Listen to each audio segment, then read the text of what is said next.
za mapiano ziko nyingi sana. Ile inaitwaje? Inya chivumbu vumbu vumbu vumbu vunga. Paleka. Au ndio kona achman. Basi hiyo kama hiyo hana kelele 1, 2, 3 tunaondoka. Kwani kuna shida gani? Sawa. Ama piano hana. Hata yeye nali. Iangalie Yesus. Sema hii imekaa vibaya kwa mwanaume. Ndio kwa mwanaume inasema kama vile iangalie mboga Yesus. Na ukisusa tu. Unakuta wadau tayari zamani wako na vitu vingi. Ukiuliza vipi imekwaje nini simetususia? Leo kile kitu anakuambia kasi kichumba kile pale anayompemba. Na unajua nikuja kuona kwamba Gen Z wameona amapiano wakongwe wanazingilia. Hawawezi kuwazuia kuzisikiliza sawa. Tutakutana huko kwenye dansi. Sasa hivi wana hiyo inaitwa Kangalo style. Unajua? Malume. Yaani wewe kama mkongwe ukiicheza ile ukiinuka umshipa hapo umesimama.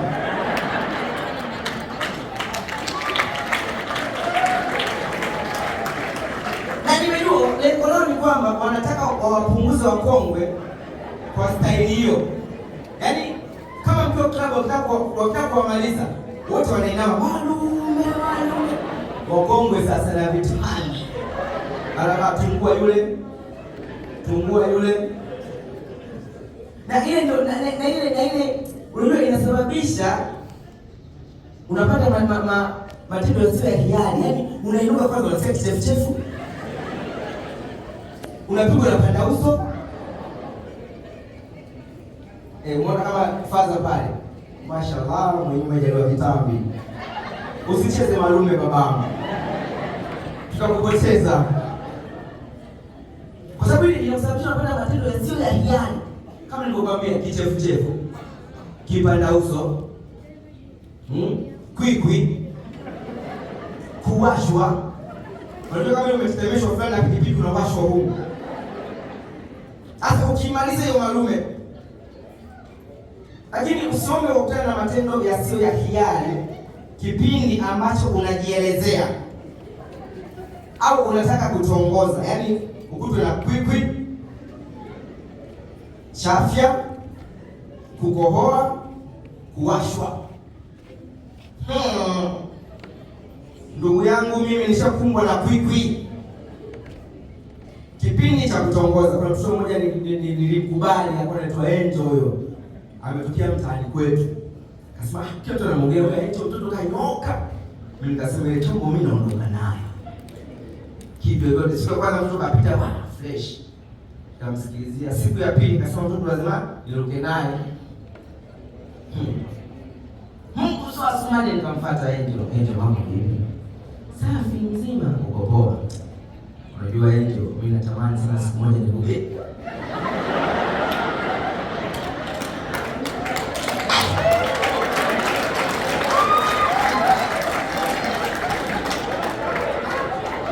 Unajua kweli ilipotokea mimi mwenyewe sikuelewa. Mtoto kaniambia unataka nifanye nini? Nikamwambia asimamishe unataka nikuge. Yaani Mungu imeniandama. Na ugonjwa mimi mbona nisumbua sana. Na sio siku hiyo tu. Siku moja nimezingua, mzangu ananivukia kweli kweli. Kwa nini unafanya mambo gani bwana mpumbavu sio nini? Na msikiliza. Sasa kwa kuna wazee wenzake wapo nyuma, wako wanamuita, yeye asikii. Kama nimwambie baba, wale wazee wenzako huko nyuma wanakuja.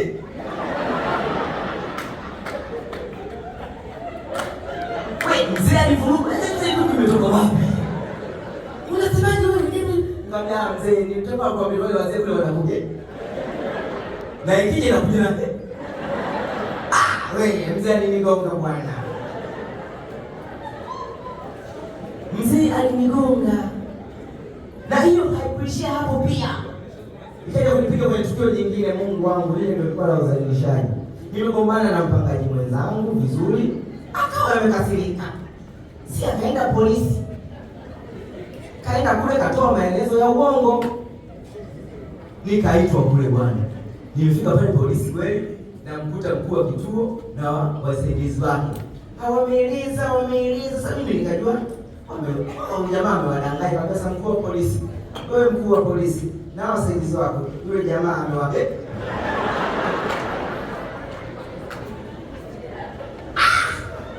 Ndugu yangu wewe bana, nilichezea. Wamenipiga kwa sasa jamani, ngoja kwanza niwape. Sasa niliona kweli ni balaa. Nikasababisha mimi nikamatwa, nikapeleka kitu gani mahakamani moja kwa moja kwa kesi hiyo. Nikahukumiwa, nikapelekwa jela. Nimefika jela, nilikutana na Wanyampala, ile Nyampala kubwa ile ilikusanyika.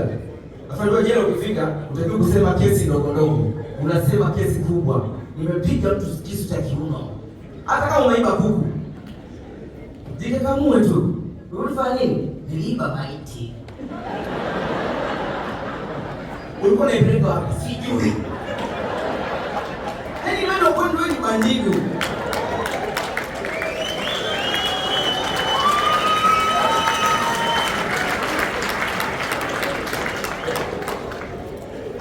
Nyampala amenicheki, nataka kumwambia kwamba huyu msaya hapa mimi nimeua. Wanataka kuniua. Kwambia Nyampala, ndio wewe umefanya nini? Kwa mimi Nyampala, sikia mwanangu nikwambie. Kuna wauni huko wamenije. Sababu unaleta mchezo mchafu. Ni kweli ni mjitote na niangalia mimi. Nikamaanisha kwamba kumbe ndio kuna nitu abe. Nikawakataa. Basi Mungu akasaidia nikatoka jela. Mungu sasa mali kweli. Nikaja nikapata mchumba. Ndugu yangu. Nimepata mchumba, nimeenda ukweni na washenga. Ndio tumeongea, tumemaliza vizuri. Sasa kuwashukuru sasa baba kielele. Sasa kuwashukuru wakwe. Sasa nimefurahi sana, umenipokea vizuri. Kama familia Anita na familia nzima, kuna siku moja wote kwa jumla yenu nitawa lengo mimi lazima na mimi nitawatoa out. Hata mtukio kwikwi. Na pia matukio sio ya hiari, kuna kuwashwa. Unajua kuna wakati unafikia unawashwa. Paka unasema hili tendo mbona kama la hiari. Mbona kama linaamua hili. Yaani unapigwa kwenye engo, afu kuna watu hujikuni panajikuna. Yaani unajipekeza. Unajipekeza tu saa siku. Lakini unajua moja kugundua kwamba kuwashwa, pilipili inawasha, lakini pilipili ni kiumbe hai. Kinajua nini nafanya. Chukua pilipili paka kwenye goti. Haiwashi. Chukua pilipili paka kwenye bega. Haiwashi. Sasa chukua pilipili, weka kwenye nyeti. Yaani hapo haiwashi, inawaka inafukuta. Joto kwa joto, moto. Yaani huwa inafukuta namna hii. Yaani unakaa na watu zile namna hii, ukashika sehemu kwa tuta kichwa. Kwa babu vipi? Mwanangu haya maisha haya. Bora mtu akuchome kisu. Kwa sababu wake inavuta, inapekecha, hapo inafanya pilipili. Hata siku moja mimi bebe kaniambia bana, nakuja nyumbani kwambia mama tulia. Unakuja baridi nakupikia. Nikatoa zangu pilau kweli safi, nikatoa nyanya, kachumbari. Hata mimi nametoa kwa pilipili. Nikamwona mama ndo anakuja getini, nikasema huyu hapa anapiga mapenzi ya kizungu. Sio mapenzi ya kizungu, tukaingia tumekamata kapa. Tunarudisha hapa tunatupa huko. Kwa hiyo kaingia tu nimekamata nimejaribu narudisha nikatupa kwenye koti chiki. Hapa akati zao hivi mkono unapita huko unapita kule. Sasa kama mtoto analia. Nikasema ufundi huo.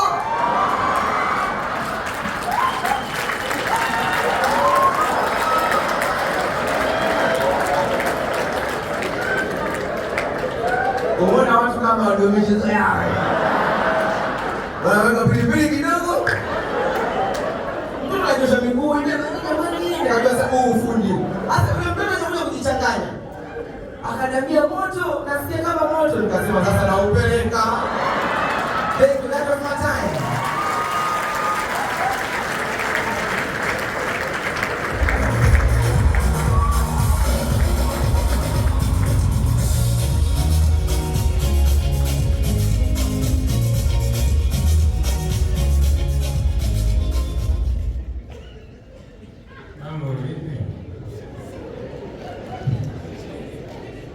Ufundi sio ufundi. Washenzi waunga mkono na michezo yenu. Sasa hiyo kuiga lazima unajua kiwango cha pilipili, sio kwa huo mdada wa watu. Unajua kiwango. Kabisa naona watu wa huduma wanapita. Hivi wanaume, sio tumpenda mdada mmoja popcorn. Unamtuma popcorn mara nyingi sana, unashiba popcorn. Sile round ya mwisho unataka kumuomba namba, umemtuma popcorn na change. Hadi mdada anakuja mama wa ana beti. Kubeti ni nini? Kubeti ni kitendo cha kujipa uhakika kwenye jambo ambalo halina uhakika. Yaani wewe uko bana unasema ubeti, alafu unapanda bodaboda. Mtu ambaye anaweza akafunga breki kwenye lori. Tayari mtu umekwaje? Uelewi. Bodaboda ni mtu pekee ambaye anafanya ubeti maisha yako, kwa sababu hakuna mtu anaweza kupanda bodaboda alafu sio dereva. Technically kupanda bodaboda na wewe pia uko dereva. Kwa maana tuta. Naliona mjomba. Kwa gari hiyo inakuja, hii shaikadiria inapita. Yaani huwezi lala kwenye boda. Kwa sababu boda kwao kijani ni kijani. Njano ni kijani. Nyekundu ni kijani. Wewe kama unabeti hapo katikati. Unasema ubeti wakati unaomba kazi ajira poto. Wewe. LinkedIn umepiga CV yako umeishusha. Unabeti, yaani unasikilizia hapo ulipo. Kitokea kutokea ofisini tunawapa message unawaaga kwa heri. Tunabeti. Na kubeti inaenda hadi kwenye unasema ubeti. Lakini hapo ulipo una mpango wa kufunga ndoa. Beti moja kazi sana. Na sasa hivi ukikaa kidogo tu message inaingia. Tunayo furaha mnayo furaha. Wewe na nani? Furaha gani? Unajua hii message ilipokaa inakuwa hivi. Familia ya Bwana James Kapindi wa Nkororo Bariadi wanayo furaha kukualika kuomba mchango uchangie. Hivi mna furaha ya kuniomba mimi 100,000 single, 200,000 double. Hiyo furaha gani? Yeye kwa namna una beti. Wewe una beti unajua kwaje? Na kuna mtu anaenda mbali zaidi. Wana beti kwenye mahusiano. Kuna mtu ana mahusiano na dada yake, anampanga, anambia bana ibuka, anambia bana leo sasa kuibuka, anaibuka. Ana siku za hatari ninja, anambia njoo kesha out. Hiyo shangu beti mwaka steki 10,000.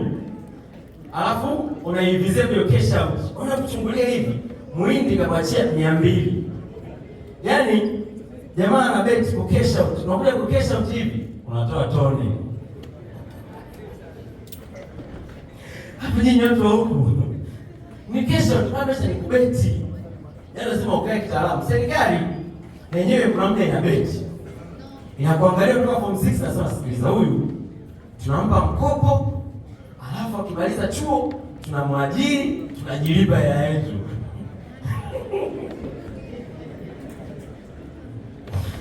Wangapi wanasema unadaiwa? Ni wengi. Serikali hiyo ndio haielewi kama huu mchezo tunaobeti yeye itarudi au hairudi. Wanakuwa hapo katikati. Na hakuna beti ngumu ambapo unajua wote undani wengi tumeifanya, wote undani wote tumeifanya. Kama beti ya kipindi cha mtihani. Unajua pale wewe unakuwa ni mkamalia wanaotunga mtihani wanakuwa ni Wahindi. Prep unaanza kutengeneza mkeka wako hapo bana, kesho ni paper ya biology.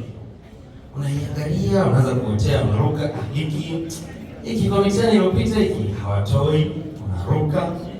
Unatafuta kachimbo kako hapo na kaaminia na meza michoro. Makalama zako na jicho.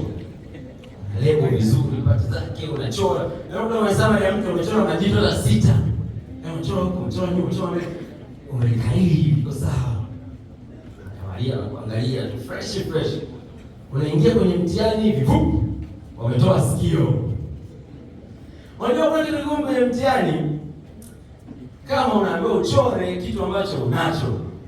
Unajua sikio unalijua kabisa, unaweza kulishika. Yaani drop na kuleo sikio ili hapa uwezi. Inakuwa ni ngumu sana. Na kwenye kipindi cha mtihani ndio kipindi pekee ambacho hasa kuelekea kwenye NECTA. Especially watu wanaosoma boarding. Watu wa boarding hapo ndio wanaelewana vizuri. Boarding wanakataza wanafunzi kumiliki au kutumia simu kwa shule. Ila tu huwa wanapatikana wataalamu wachache, 2 3 wanakuwa na simu. Ngozeni prepo, unajendelea zako mkeka. Unajua prepo, kuna mtu anasoma unachoka, unaanza kuzurura kupita uangalie, wengine wanasoma. Unajua kwenye kubeti kama mtu anaeka vitu. Kuna mtu anaweza kupita anasoma. Ukaangalia tena unasoma ukasema hata kama situngi mtihani, hawezi kuleta hapa. Wewe jamani, unasema vitu gani? Vitu vigumu. Sasa mzee prepo papa kwa jamaa mmoja akaingia. Wapi pale imevuja? Na possible. Ya wapi? Waia kibaa. Yenyewe. Mnakusanyana. Mnaidiscuss. Maana yake, yale uliosoma prep yote kama hayapo kwenye hiyo gaka unayafuta. Unameza kwenye gaka. Muda wa prep ushaisha. Narudi bwenini kulala. Unaanza kutandana. Kuna kikundi kwa discussion. Wakuu, vipi huko? Mnaomba imevuja. Unaipata sasa hivi ndio sio prep. Hamna. Ya kisibili. Ya kisibili. Ya bila ushuke kitandani. Unaenda na washikaji, unaanza kusolve. Pepa tofauti. Saa 9 hiyo unapanda kitandani za kulala. Asubuhi kuna wale washikaji ambao wenyewe wakisikia mambo ya possible wanaamini vitu vyao, yaani wao sio vuni tu. Asubuhi ndio kutoka wanahangaika last touch na nini, napita na wangai ndio nasema sasa ile itoki kusoma hapo so hii so is zinatoka unajamini zipo. Unaingia kwenye mtihani, wanaanza kugawa booklet cha kwanza. Booklet hiyo unaangaliana, yote ndio umekaa hivi.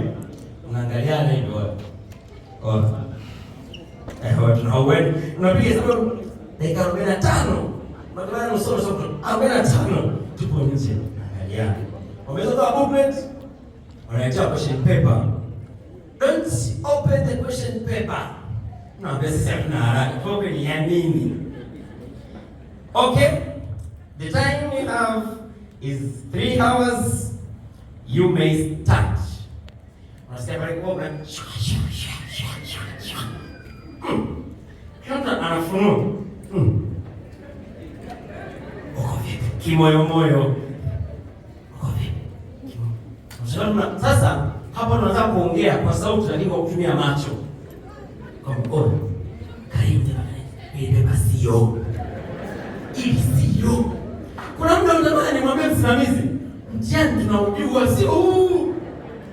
Hii beba hapana, mbona wameleta vitu ambavyo hata kwenye daftari sijasoma. Unakaa kuna viangalia sana. Hii kitu haiwezekani. Sasa pale ndio inakuja kwamba wasimamizi wao kuna theory moja, si nani anataka hii theory.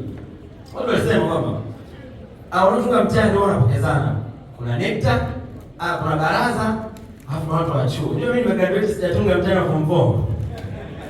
Kwa sababu wametunga. Sijapata hiyo fursa. Kwanza kile paper hii wametunga wanachuo. Mnatoka kwenye mtihani Mkutano wale washikaji ambao kwa muda nilikuwa napita hivi naangalia sasa, mwanangu mule ni 2006. Sasa kumbe kwa sofa the papers mnakoma nazo. Na kwenye kubeti mimi nilikuwa nataka nimchukue shule, lakini ni kwa sababu ya ambayo nilichagua. Mimi sitaki kulebo kitu chochote cha kwangu. Ukiacha madaftari, sijui uniform, vikombe, sahani, nini. Mimi nilikuwa naamini vile vya kwetu wote, yaani tunachokikuta ni chako unatumia. Sasa leo na tabia shati mimi wanga likichafuka sifuri. Yaani shati yako utalikuta. Hiyo ndio shati ambalo unasema ni la nani? Mimi nachukua. Sasa kuna siku nilibeti vibaya. Unajua shule ina wale watu fulani smart. Ndio watu fulani ni wachache wanajulikana. Nilibeti nilichukua shati lake. Ni usiku saa 11. Vizia vuvu. Sasa tulikuwa kanisani, jua limewaka hivi. Nikajiangalia hivi, nikaona kabisa, jamani mimi ni mwizi. Sababu kisha yaani hamna namna na mimi. Shati linang'aa. Nikachukuliwa pale, tumeenda parade. Walimu leo wanashtuka sasa, Nikiza. Kwa unaweza kuwa smart hivi? Unajiendekeza kamata. Yaani unaweza kuwa smart kala fimu. Unaweza unaweza kuwa fimu ni kujipanga parade. Kuna jamaa anakuja, ana shati ni jeusi sio jeusi, jeupe sio jeupe, yuko katikati hapo kachelewa. Samson, why are you late? Sasa I was looking for my shirt.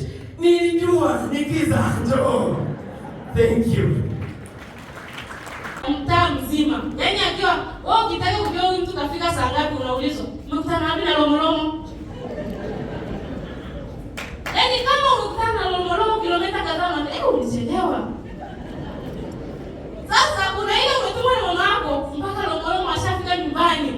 Mama anakuambia umekutana na lomolomo hapana. Mpaka lomolomo hakupita.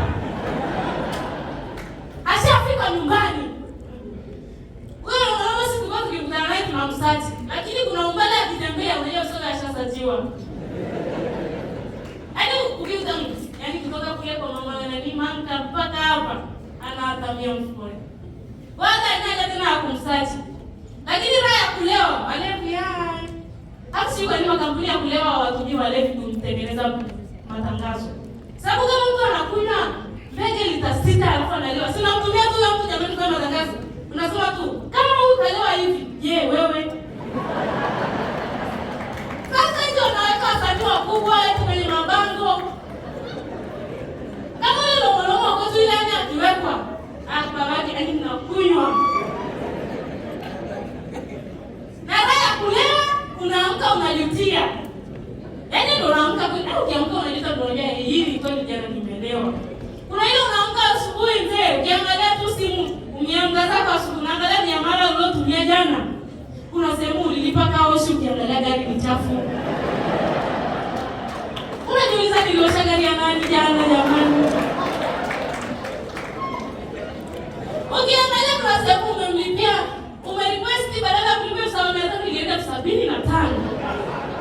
Kumrudia yule boda aliyekuleta uwezi. Kuna sehemu ukiangalia hivi kijana alipiga wimbo wa mapenzi ukamtunza laki.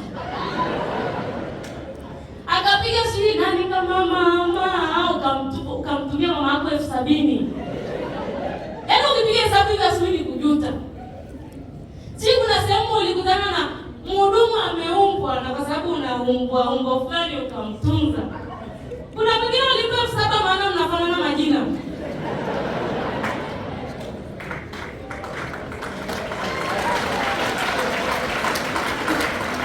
Tajiri umekuwa kuna basi.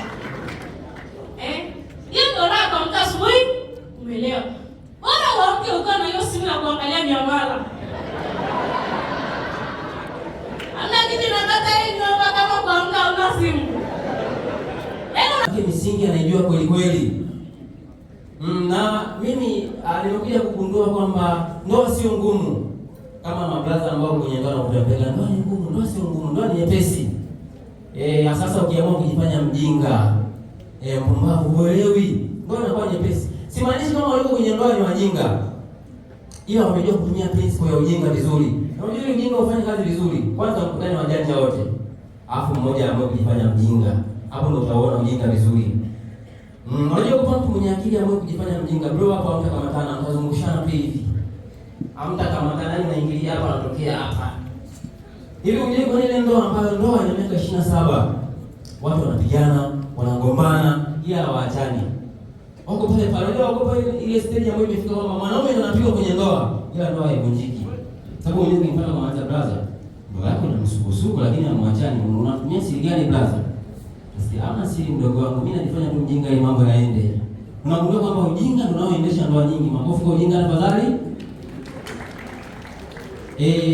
Kuna zile ndoa sasa unakuta ndoa ina kamwaka fulani hivi. Ila wanandoa wamefocus. Wako serious. Hamna utani. Kwa hiyo wanasema hii ndoa kweli. Hapo unashangaa ghafla wameachana. Unajua hapo kuna mtu kama kujifanya mjanja. Alafu wakana na mjanja mwenzake ni mwendo wa kuchunguzana tu. Unachati na nani saa hizi saa 5 usiku. Yaani ndoa inageuka kundi fulani ka FBI ni mwendo wa kuchunguzana tu. Na hata wenyewe kiachana nakwambia sisi tumeachana kwa amani. Hamna amani pale. Sasa hata ukimfuata brother kumwambia ndoa yako haina msukosuko lakini mmeachana. Mke wako ana udhaifu gani? Hapo tunakufunga nakwambia asikia brother. Mimi mke wangu hana changamoto yoyote. Alikuwa ananipenda, ananijali. Sema tu kuna mambo madogo yalikuwa hayaendi sawa. Unajiuliza ni mambo gani? Unasema labda ukienda kwa mke wako utaangalia mambo gani? Unaenda kwa mke wako unamuuliza, "Hivi kwa nini mwanzo alikuwa na kasoro gani?" Naye anakuchanganya zaidi.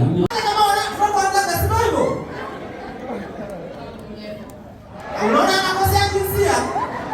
Mimi mwanaume, yaani mwanamke unanitongoza mimi. Haya anza. Kwa Yesu. Au usiguse.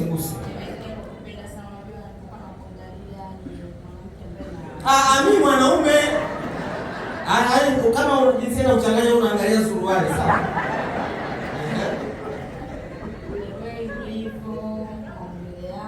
Maumbile ameonaje huyu? Wewe, tongoza sisi tunapotongoza nini? Mimi binafsi nimekutia na kwenye picha yangu nitafuta mtu wa kuishi naye au na vigezo nakupenda sana. Na mtu wangu.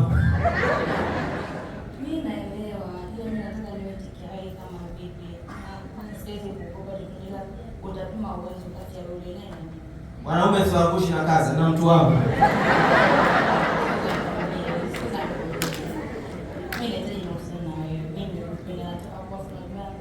Kaka ungewahi kunidate? Dada ungewahi kuniambia niondoke?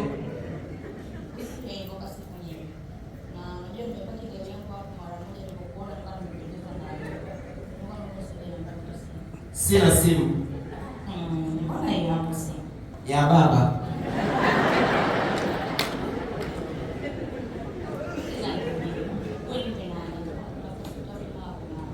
Unataka uondoke na babangu? Amchiti mama. Jamani, umeona kazi hiyo mpaka mwisho sijakubali na sitajua kwa backstage kama tutakubaliana. Thank you. Ndio unajua kuchunguza wewe. Mambo. Nakupenda tuone. Yes, sawa shukrani. Nene uzunguka hapo. Hiyo kipiga mwangu. Unataka umechanganyikiwa nini? Unazunguka ya nini hapo? Speaking of wema, ila sisi wa Mungu hatukubali kitu. Zamani ilikuwa tunasema, "Sisi inaekwa hadi dau." Kama vipi inaonyesha mimba wema ndo tabiri. Inaekwa hadi dau. Sasa hizi shamu sio nani madala ndefu. Hiyo hapo. Hatukubaliki. Yakubandikiza. Hatukubaliki. Kwa nini lakini? Jamani, tumshukuru Mungu kwa ajili ya yote. Yote mema, tunamshukuru Mungu. Mambo ndo haya, nusu ya mwaka huu mambo ni mengi. Kwenye ligi napo mambo ni mengi. Mechi 3 za mwisho. Alikama. Wema kaka. Afya. Ndo Zanzibar nikapiga na leo kule. Shwari kaka. Hii dawa yao Yanga. Tunakutana na TRA. Nawaambia kwamba kuna kodi wanakusanya. Wachezaji wote wanaitwa. Kwa nini mnakusanya kodi? Timu namba ipo wapi? Shwari TRA wanajipigia. Sisi hao. Hongereni sana bwana. Tunafanyaje sasa? Mmeongea vizuri na watu wa ice cream. Nikagawana eti nyie chukueni hili si tuchukue ligi kuu. Haya, nakutana na mnyama. Simba oye. Haya, twende Simba. Messi oye. Ronaldo oye. Subu tu. Nivumilia washezi jiji Puzi nijua hata unakuja kumtunza kwa ajili ya Subu. Kaeni hapa. Fala pia unaendeleaje? Wozu. Maanisha na wozu haya. Kuna nilikuwa najua shabiki gani anaweza kujibu mtu kwenye stage, kumbe sio nguvu yenu. Mnachokitumia ndio kitumie na kuwa na core bila evidence. Ladies and gentlemen, tunashukuru sana kwa kuweza kufika hapa kwenye show. Na mwisho wa show tunaenda nyumbani. Speaking of kunyonywa, kuna mabango hapo. Rekla mnaona? Rekla. We, angalieni huku mbele, acheni kufocus na vitu vingine huko chini. Hapa imeandikwa the best, stress free, happy. Kuna mpira hapa, kuna kombe, kuna emoji. Hapa imeandikwa cheka. Kuna kibao kingine kilitakiwa kuwepo hapa. Mbona pale kuna cheka tu? Watu baki. Sio nini? Lakini jamani, nyinyi mnavyoona, wao watu baki wote hata nilo vibe.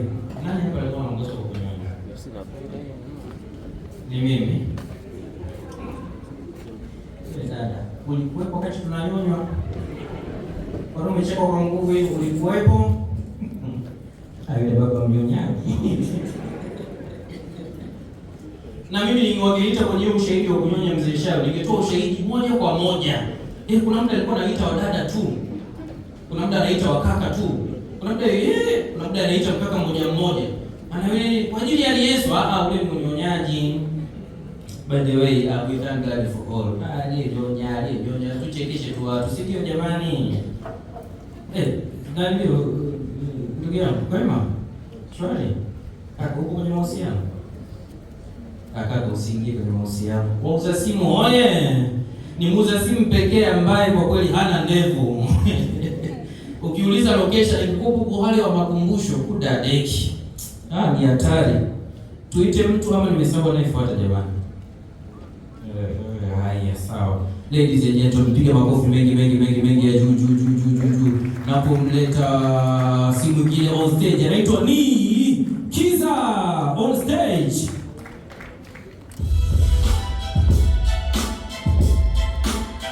Bandidu anabeti. Kubeti nini? Kubeti ni kitendo cha kujipa uhakika kwenye jambo ambalo halina uhakika. Yaani wewe uko bana unasema ubeti, alafu unapanda bodaboda. Mtu ambaye anaweza akafunga breki kwenye lori. Tayari mtu umekwaje? Uelewi. Bodaboda ni mtu pekee ambaye anafanya ubeti maisha yako, kwa sababu hakuna mtu anaweza kupanda bodaboda alafu sio dereva. Technically kupanda bodaboda ndio pia uko dereva. Kwa maana tuta. Aliona mjomba. Kwa fadhali hiyo unakuja hii shaikadilia inapita. Yaani uwezi lala kwenye boda. Kwa sababu boda kwao kijani ni kijani. Njano ni kijani. Nyekundu ni kijani. Uone kama unabeti hapo katikati. Unasema ubeti wakati umeomba kazi ajira poto. Wewe. LinkedIn umepiga CV yako umeishusha. Unabeti, yaani unasikilizia hapo ulipo. Kitokea kutokea ofisini tunawapa message unawaaga kwa heri. Tunabeti. Na kubeti inaenda hadi unasema ubeti. Lakini hapo ulipo una mpango wa kufunga ndoa. Beti moja kali sana. Na sasa hivi ukikaa kidogo tu message inaingia jibu. Tunayo furaha mnayo furaha. Wewe na nani? Furaha gani? Unajua hii message ilipokaa inakuwa hivi. Familia ya Bwana James Kapindi wa Ngororo Bariadi wanayo furaha kukualika kuomba mchango uchangie. Hivi mna furaha ya kuniomba mimi 100,000 single. 200,000 dabu. Hiyo furaha gani? Yeye kwa namna una beti. Unajua una beti ndio kwaje? Na kuna mtu anaenda mbali zaidi. Wana beti kwenye mahusiano. Kuna mtu ana mahusiano na dada yake, anapanga, anambia bana ibuka, anambia bana leo sisi kuibuka, hamnaibuka. Amna siku za hatari ninja. Anambia John, takesha out. Hiyo shangu beti mwaka steki 10,000. Alafu unaivizia hiyo cash out. Unakuchungulia hivi, muhindi kakuachia 200. Yaani jamaa ana beti ku cash out. Unakuja ku cash out hivi, unatoa toni. Hapo nyinyi watu wa huku. Ni cash out, labda ni kubeti. Yaani lazima ukae kitaalamu. Serikali yenyewe kuna mtu ina beti. Inakuangalia kutoka form 6 na sasa sikiliza huyu. Tunampa mkopo, alafu akimaliza chuo tunamwajiri, tunajilipa hela yetu.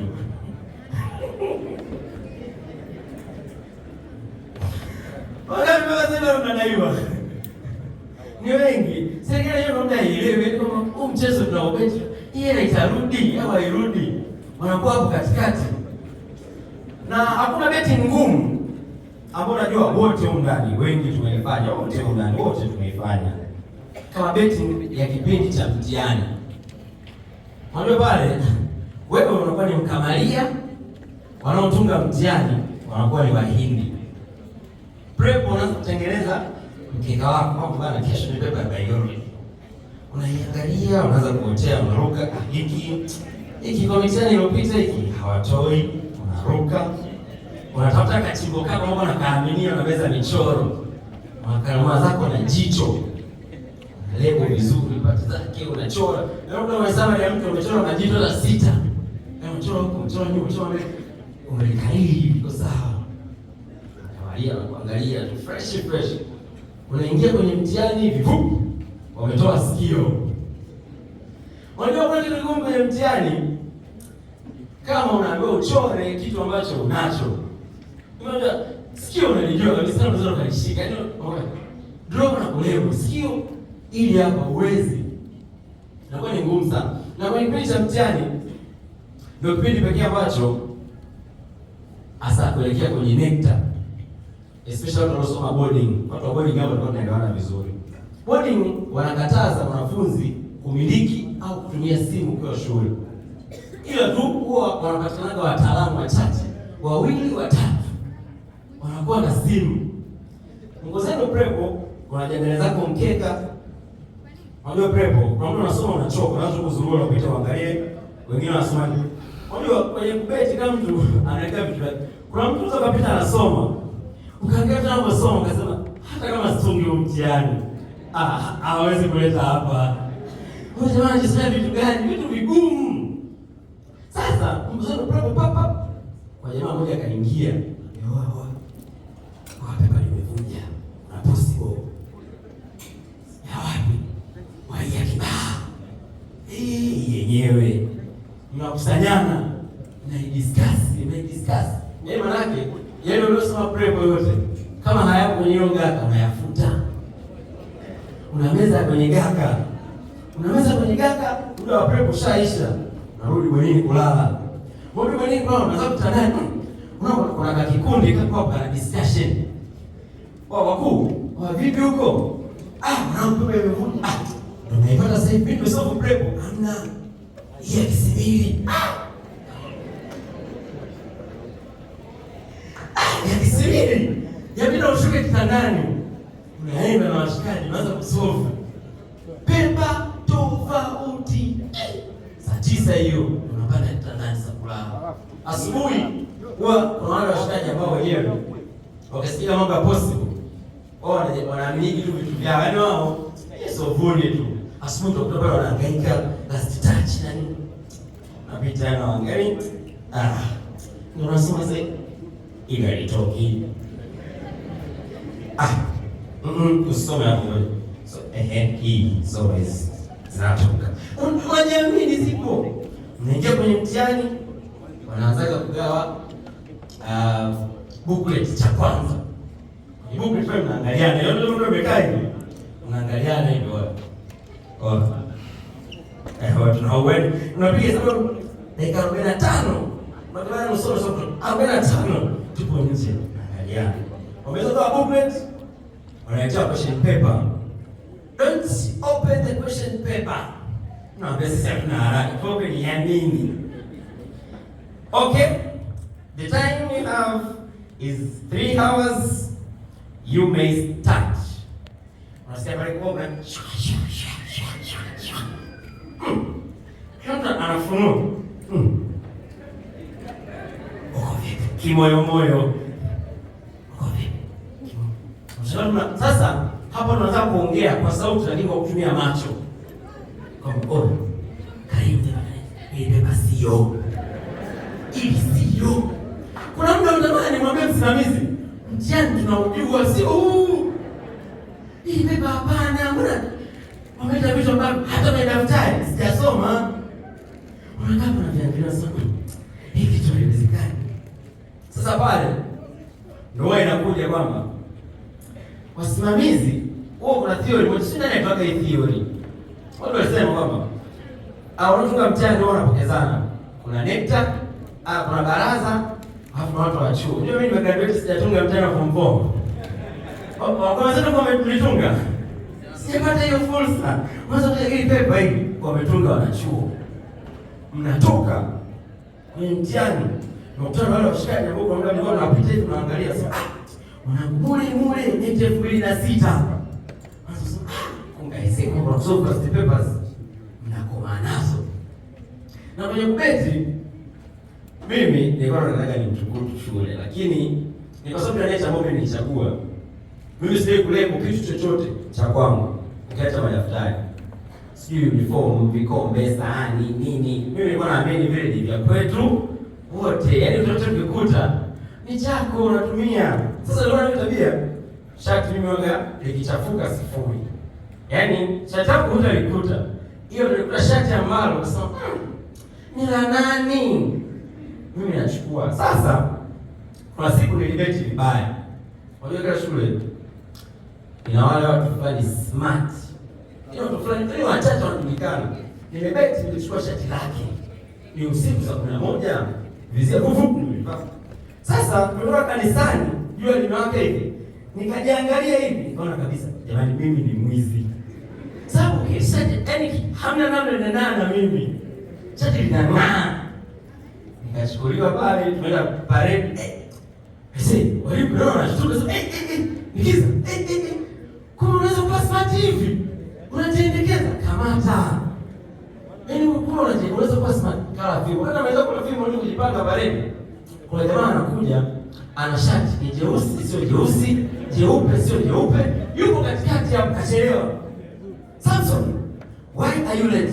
Sasa I was looking for my shirt. Nilijua nikiza ndo. Thank you.